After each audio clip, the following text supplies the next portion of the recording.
What is going on, everyone, and welcome back to the channel, and welcome to a brand new subreddit, r/TraumatizeThemBack. If you are a fan of revenge stories, be that petty revenge, pro-revenge, nuclear revenge, any revenge, you're going to absolutely love this subreddit. As you can probably guess, it's all about traumatizing those that have traumatized you. Without further ado, let's get into the first post so you can understand what's going on. Make sure you're subscribed to the channel if you haven't already done so, and drop a like if you want more from this subreddit. Here we go. Nurse said I was squeamish because I hadn't had children yet.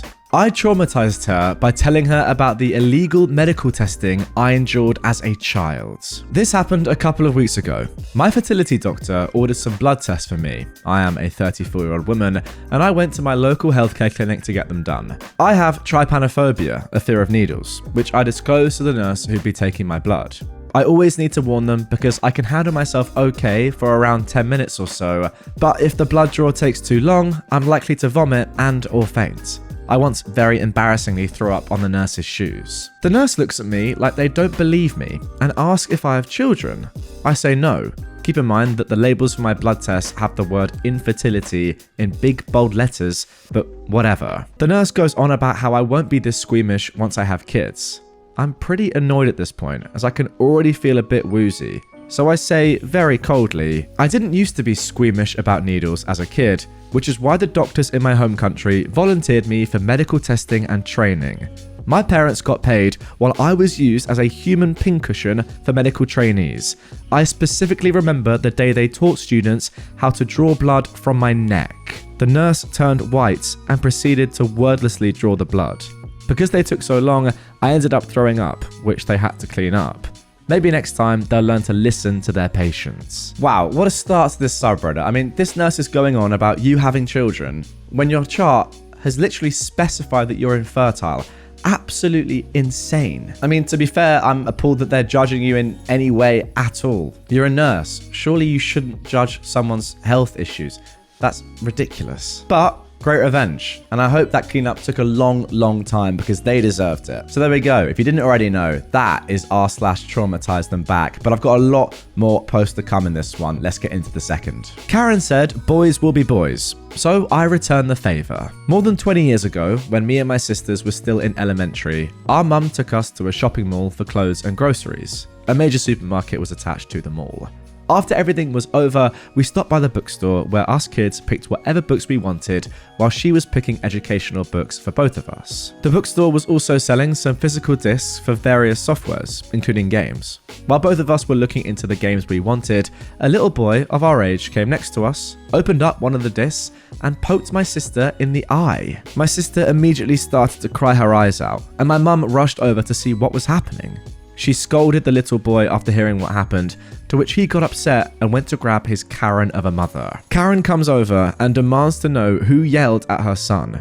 The two ladies began to get into a shouting match. My mum argued the kids had no reason to hurt my sister like that and should be taught better. But Karen argued, boys will be boys, and that he doesn't know any better. She asked my mum, why are you overreacting? I decided enough was enough. I did a frontal kick on the kid as hard as I can, making him fall on his butt. I saw there was a nice footprint imprinted on his shirt. He began to let out the most annoying cry I've ever heard. The Karen quickly rushed over to her little turd and began shouting at me. I looked her in the eye and said, boys will be boys. Why are you overreacting? She tried to argue more, but her friend, or maybe her sister, held her back and ushered her out of the store. We went to get burgers and fries afterwards, but my mum also lectured me about how violence isn't the answer. Me being a little sprouty elementary kid didn't care and rode that hype train for weeks. You know what? I actually disagree with your mum. Sometimes I feel like violence has to be the answer, otherwise people don't learn lessons, right? And take that with a lot of context, and the vast majority of the time, it's not the right thing to do. But I feel like once in a blue moon, sometimes it has to be done. Otherwise, no one's ever going to learn. Like, there are very few cases, very few, where violence should be the first response. Very few. But in a situation like this, where this woman is so oblivious to how heinous her children are being, spouting terrible excuses like boys will be boys. And yeah, I can imagine that this thing will continue to happen again and again because her kids aren't being parented correctly. They're not learning what's right and wrong. Perhaps this flying kick, which, let's be honest, probably didn't hurt that much, will actually sort her kids out and will stop them from doing stuff like this in the future. Like, it's educational. If a flying kick could ever be educational, this is it. I didn't look pretty enough 4 hours after my mum died. This happened a really long time ago now, but I've never seen anyone run away from a situation quite so quickly, and sometimes I do wonder what the guy thought, or if he learned his lesson. So my mum had been terminal and was in hospice care in our home. We knew time was limited. However, when I'm upset, the first thing to go to hell is my sleep schedule. I slept 2 hours that night, and I hadn't been getting much more sleep than that for the few weeks preceding this. But she ended up passing slightly before 4 the morning that this took place. So, after she passed, I decided I needed caffeine to get through the day. So when the nearest gas station opened up at 8 AM, I headed over there for some energy drinks. I likely did look a bit of a mess. It is easy to tell when I'm tired, and I was wearing college merch that was much bigger than my usual size. I get out of my car and start shuffling through my clothes. I couldn't remember which gigantic pocket I'd put my wallet in. While I did that, this man pulls up to a pump in a very shiny car. I don't remember what he looked like, beyond that he looked a bit like a very put-together game show host. This man turns to me. He was 20 feet away, so this was all said loudly, and says, "It's a shame someone so pretty can't improve everyone's day with a smile." I burst out crying, ugly crying, with the sobbing mouth thing and shaking. I just went from standing there hoping I hadn't left my wallet at home to bawling in a mostly empty parking lot. I did manage to yell something like, "I'm sorry I'm not freaking pretty enough for you when my mum died 4 hours ago." The dude turned on his heels and left. Didn't pump gas, didn't go inside for coffee, didn't apologize, just got in his car and left. I was saved from standing in the parking lot sobbing by a woman who I think was jogging and heard what the man and I said to each other, and the employee of the gas station, who were both very kind. Ah man, there we go. I mean, look, that is obviously the deepest story that we've had so far. Goodness me, I just gotta say off the bat, OP, I'm so sorry to hear about your situation and your parents passing, but also just to be in this spot and have someone do this to you. Yeah, absolutely insane. Like, to be fair to the guy, maybe he had good intentions, but you really shouldn't be doing this sort of thing. You shouldn't be putting your nose in someone else's business, especially when they have the expression that I'm sure you had, which was just, you know, being absolutely distraught. It's past the point of not smiling. Surely you look just very, very upset. I mean, from an outlooker looking in, surely you knew that something had gone wrong there. You weren't just being sad or like not smiling. I don't know. I get the feeling he came in with like a positive attitude, but ultimately, yeah, terrible thing to do. Don't assume things about other people. And I hope that this guy learned his lesson. Although I say that, a good man would have just apologized and said, "I'm so sorry. I really had good intentions. I just want people to be positive. It's my bad. I'm so sorry for your loss and that I did that. That's my fault." But actually, no, he ran away, didn't he? He ran away like a little coward. So I take it all back. He's just a disgraceful man. There we go. I will say, though, that the people that helped you in that situation, that has restored my faith in humanity. But once again, OP, I'm so sorry. Let's move on. I was getting tampons, officer. So I got pulled over one night coming back from Walmart. I definitely deserved the ticket for speeding, but the cop was asking for too much information. It was late, I was cramping, I just wanted to be home so I could stop bleeding in my pants and eat my cookies. Of course, the typical question, "Do you know how fast you were going?" "Yes, sir, 65. Where are you coming from?" Okay, fair question, I guess. It is 12 AM. "Walmart, officer." "What were you getting at Walmart?" Okay, why do you need to know that?" "I just want to get home, my guy. But since you asked, I was getting tampons. Do you want to see them?" His eyes got wide and he walked away without saying a word. He came back to give me my ticket and he couldn't make eye contact. Most expensive box of tampons I've ever bought. However, the look on that guy's face was priceless. Now, I agree with you, OP. There's questions that as a police officer, you are obviously allowed to ask and expected to ask. The one about, do you know how fast you're going? That's a standard question, and I think that is a reasonable one. But asking what you were buying at a shop surely is just not relevant information, like at all. Why would an officer ever need to know that? To be honest, I think he should have just not given you the ticket there, just through embarrassment, just held his hands up and said, "Wow, I've been completely done there. I'm not going to ticket you. There you go. enjoy your day. But no, he still gave you a ticket. What a little rat. Yeah, I get it's the law, but come on, you effed up there. You deserve some form of karma, surely. My kid can die if I don't. I was waiting to check in at the dentist today, and some old lady started humping and such. We're in Florida, and I'm wearing a mask. Unusual, I guess, but most people just mind their own business and leave me alone. There's a few, however, who are pains about it. She looked at me and asked why I was wearing that thing on my face. Everyone knows that the virus is gone. Why am I out and about if I'm that scared? Now, I have breast cancer, and I'm not feeling great today. Mine's not terrible considering. My son, though, also has cancer, and his is bad. Grade 4 brain cancer. Oh my goodness me, OP, I'm so sorry to hear that. I just looked at her and said, my oncologist says cancer patients need to be careful about dental care. Plus, my kid can die if I don't. She turned sheet white and left me alone the rest of the time we were in the waiting room together. I'm pretty sure the dental hygienist who came out to get me was purposely a bit louder than normal, asking about how my son was doing. Now, this is pretty similar, I think, to the third post we had in this episode. Once again, why are you sticking your nose in someone else's business when you just don't need to be doing it? And also, what is wrong with wearing a mask? If I see someone wearing a mask out and about these days, I say fair play to them, thank you. Either you are ill and you're protecting the rest of the population from getting your illness, or you don't want to get ill yourself. Both great things. Why is that a negative thing? Oh, COVID is done now? Well, first of all, it isn't. Like, my granny had COVID a couple of weeks ago, and the only reason she didn't have it that badly is because she's still getting vaccinated. And secondly, who cares? Let people wear masks. My wife is dead. When my son was born, I was a stay-at-home dad for the first year of his life. We also lived in New York City, and I loved taking him out into the city to do things. Nearly every subway ride, though, I'd have some kind of encounter with a woman or group of women, usually boomers, who would say some variation of giving mum the day off, or so nice to see dad's babysitting once in a while. Now, first off, it's not possible to babysit your own kid. That's called parenting. But second, I was the primary caregiver. Mum was at work, I stayed home with the boy. It got old real fast. But I found a very nice trick that shut these old biddies down real quick. Anytime someone would ask if I was babysitting or giving mum the day off, my face would fall. I'd get real quiet, and after taking a moment to compose myself, I'd say something like, my wife died during childbirth, or my wife is currently undergoing radiation treatment for stage 4 cancer. She's at a clinic in California. I haven't seen her in 6 months. Or my favorite, his mum abandoned us when he was just 6 weeks old. She'd been using drugs pretty heavily while she was pregnant, and so he was born addicted.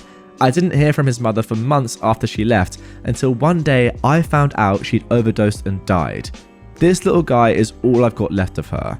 But we carry on best we can. That shuts them up real quick. Now, I will say that perhaps given the stories we've read earlier in this episode, this might not be like the best thing to do. I think like lying about people dying in your family is maybe a little bit too much, but I completely understand why you did it, OP, and it did have the desired effect. And again, like, you don't have to deal, or you shouldn't have to deal with this complete and utter sexism every single day when you're just being a good dad. So if that's the best way that you thought about, dealing with people like this, then I hold my hands up. There you go. I mean, if it does happen every single day, then that must get unbelievably annoying. I mean, I will say that saying that his mum abandoned us when he was just 6 weeks old, she'd been using drugs pretty heavily, and so he was born addicted. I mean, imagine hearing that. Like, you've just said, oh, it's so nice to see a man doing the job for once, babysitting, and then you hear the guy say that. You've got to be questioning your life at that point. Yeah, it's had the desired effect. Comment on my butt at work. Let me make this uncomfortable for us both. I was working as a front-end cashier for a local grocery store. It was around the time of my lunch break, so my line was closed off after this last customer. Grizzled, 60, 70-year-old bearded guy. I am in my early 20s, a feminine cashier. As I finish ringing up his purchases and he goes to slide his card, the card machine doesn't work. I tell him to keep swiping until it beeps. We were mid-change to a new sales system, so this was a common occurrence. I bend under my till to clean and organize while he's sliding his card. As I'm bent over, his card dings. Sweet, let's wrap this up so I can go eat. Instead, oh, I liked it when you did that. I'm still under the till. I roll my eyes. And then inspiration strikes. Petty inspiration. I come up. Did what, sir? When you bent over, it worked. I had a confused face. Why? Well, it liked when you bent over. Why would it like that I bent over? It's a boy card. Boys like it when girls bend over. Sorry, I've got to say, this is the creepiest dude I've ever seen on Reddit. What? But why? I ask again. Well, they just do. At this point, I'm gleeful on the inside. But why? I don't understand. The old man is getting flustered. His face gets red. He mumbles, Mom, you're making me a little uncomfortable. I drop the dumb act. I lean forward across the check stand and look right into his eyes. And how do you think I feel when a man makes an unwanted comment on my backside while I'm at work? He is 20 shades of red, stammering. I meant no disrespect. It was supposed to be a compliment. I put on a very stern face. Well, it was disrespectful.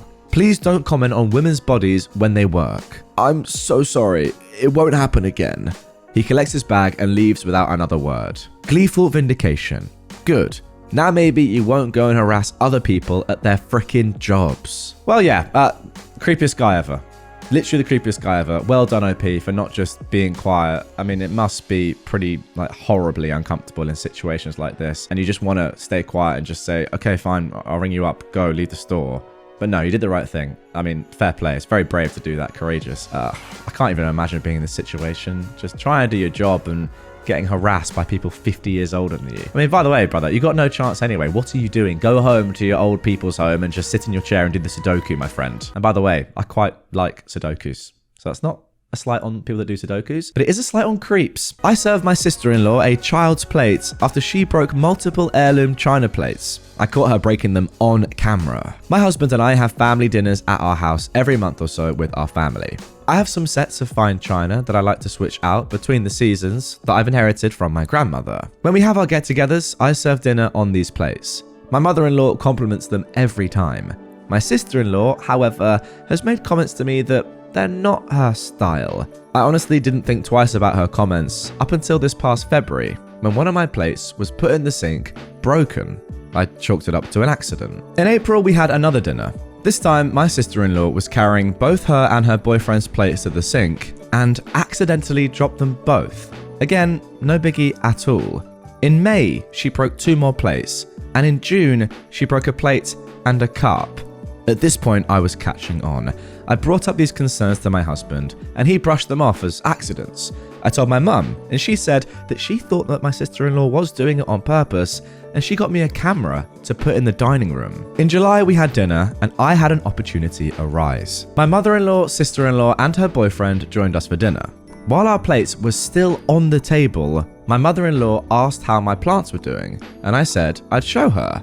I told my husband to follow us outside so he could show her the plant that he's growing, leaving my sister-in-law alone with her boyfriend. When we came back inside, 5 minutes later, her plate was broken. When they left, I pulled up the camera footage. I saw her stand up when we walked out, peek around the corner, and then throw the plate on the ground. I kept this video to myself.